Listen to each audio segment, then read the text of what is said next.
চুয়াডাঙ্গায় স্বল্প পরিসরে ১৯৯৪ সালে শুরু হয় তুলার চাষ। লাভজনক হওয়ায় কৃষকরাও দিন দিন ঝুঁকছেন তুলা চাষে। ফলে প্রতি বছরই বাড়ছে চাষাবাদের এলাকা।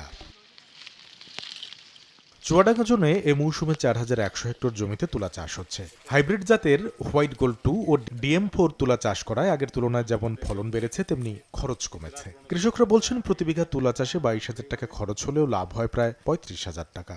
৮ বছরে আমি ২ বিঘা তুলা করেছিলাম, দাম বেশি পাওয়ার কারণে এবারটা আমি ৪ বিঘা তুলা করেছিলাম। তোলার নগদ টাকাই বেচা কেনা হয়, তোলার টাকা নিয়ে সমস্যা হয় না। তুলনামূলক অন্যান্য চাষের সাথে তুলা চাষ অনেক লাভজনক। ২ অর্থবছর ধরে চুয়াডাঙ্গা জোনে তুলা চাষে কৃষকদের প্রণোদনা দিচ্ছে সরকার। ১১,৫০০ জন কৃষককে সার, বীজ, কীটনাশক, ছত্রাকনাশক সহ প্রয়োজনীয় উপকরণ বিতরণে ব্যয় হয়েছে প্রায় ৪.৫ কোটি টাকা। ২ বছর ধরে প্রণোদনার আওতায় চাষ করে আসছি। প্রণোদনা যেন আরো বৃদ্ধি পায়, তাহলে আমরা চাষি বৃদ্ধি পাবে ইনশাল্লাহ। ফলনটা ভালো হওয়াতে কৃষকরা অনেক খুশি।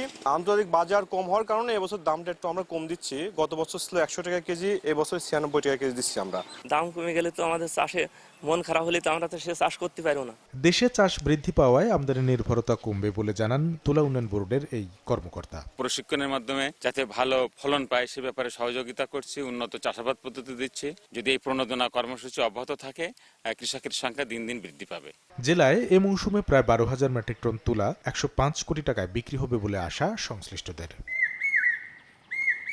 সময় সংবাদ, চুয়াডাঙ্গা।